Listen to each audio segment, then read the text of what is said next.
Alright, just going to make a quick video on the 92 F350 dually.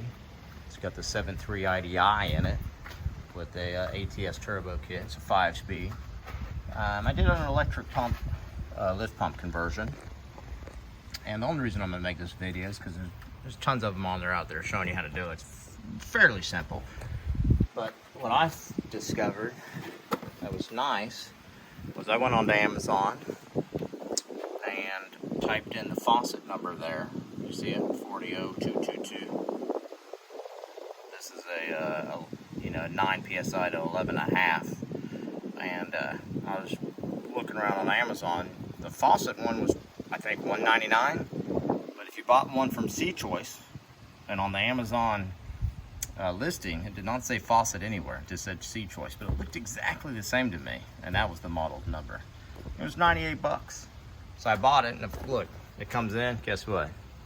It's the same pump, just with a different sticker on it, you know? So, I used a 4-pin Bosch relay. I found this online, if you can read my handwriting. There's 4 numbers on there. It's fairly straightforward, just when you're wiring it. The 87 was the wire that comes actually off of the fuel pump and goes to 87, and then you got a battery one that goes to 30. I just did it off the solenoid because this one's hot, just like the battery terminal there. I did the ground for the fuel pump and the ground for the relay, because you got 86 as the ground. I just did it right over here. There's already a factory ground right there. Put them together. And the key on one, I guess you could go around and look places, but it seemed like everybody liked to use the fuel shutoff solenoid. Damn it, that's hot. That radiator's hot. So I put a spade connector and just dropped it in there. It's nice and tight, and just ran it back over, and a little bit extra wire there, but I didn't want to. I figured it's nice and tight. Leave it alone. Just wrap the wire up.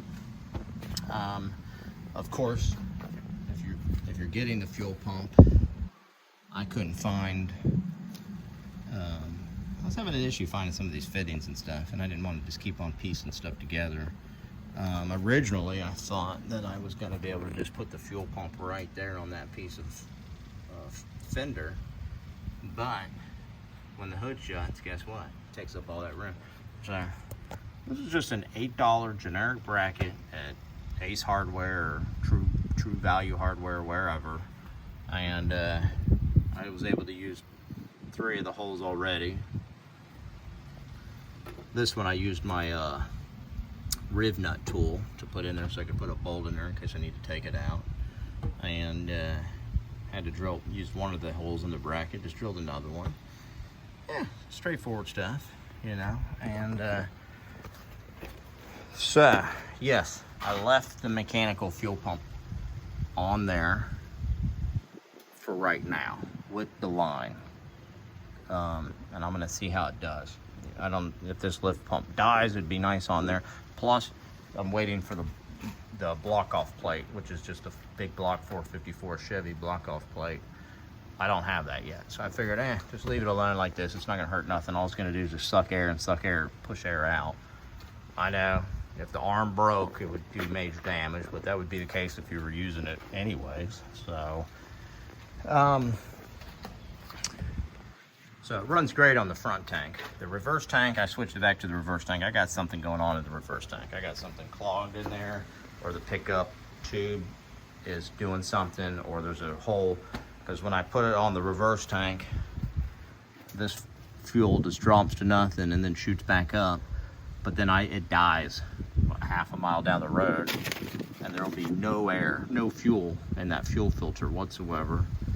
I can put it back on the front tank, turn the key on, this starts running, open up the Schrader valve, just unscrew that and stick it in the other way. Tons of air. Eventually you got fuel, then you can fire it off and it runs.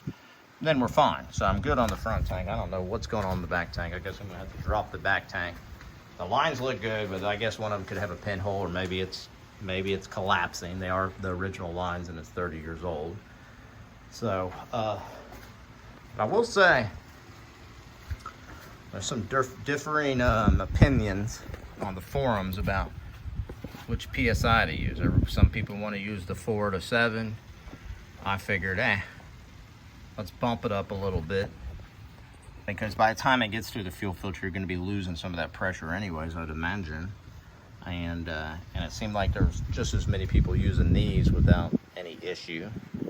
I mean, I think I might have saw one person state that you'd blow out a seal or something on the injection pump, but it didn't seem like he actually had any first-hand experience that happening. It seemed like he was just repeating something that he'd heard somebody else say. So, but there seems like there's plenty of people running these 9 to 11 PSI pumps on here without any issue, especially if you're just running diesel. I did see some people say that if you're running vegetable oil, then the pump could not handle it and you might wear it out or whatever. So, and yeah, for you, anybody that notices, yes, I got the high idle thing unhooked from the solenoid. I live in Florida. It's always warm down here. I don't need it idling at 1500 RPM or whatever for 10 minutes. It's fine. It always cranks right up. So, if anybody's got any thoughts on that rear tank, what could be doing that, or have had some experience, but definitely leave them in the comments below. All right. Good luck, guys.